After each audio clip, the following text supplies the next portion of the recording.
This is technique more than it is recipe.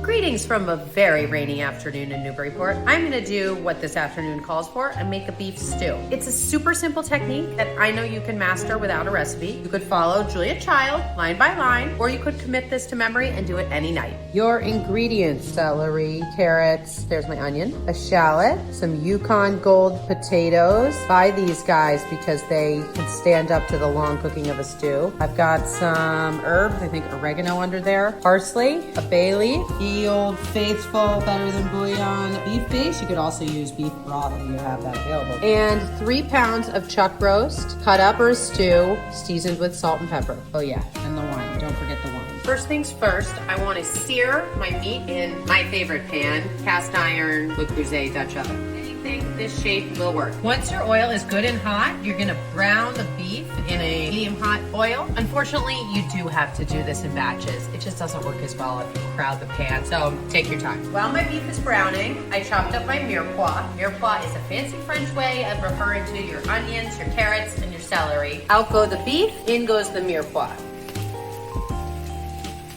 Some people would have you reserve the carrots to the end. This is a peasant stew. We're gonna dump it all in now.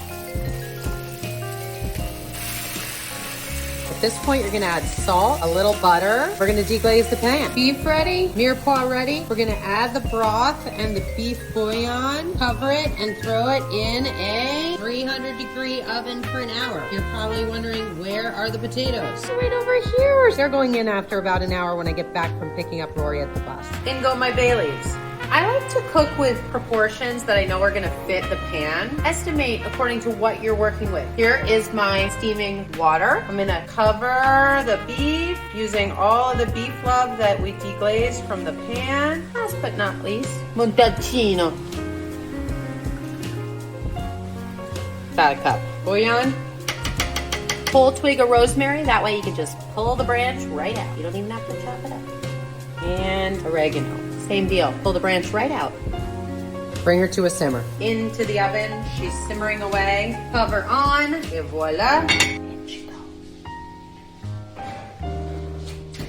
After about an hour, you're here, and we're gonna dump the potatoes right in with the rest of the stew. Back in the oven for an hour and change. Here's the thing about doing it this way versus in an Instant Pot. It may take a long time to cook, but there's very little action time. For instance, I picked up Rory, I added the potatoes, putting it back in. I'm gonna go to the piano, and I'm gonna come back, and it's gonna be good and ready to go. You don't have to do anything, you just need the oven on. I mean, it's called slow food for a reason, people.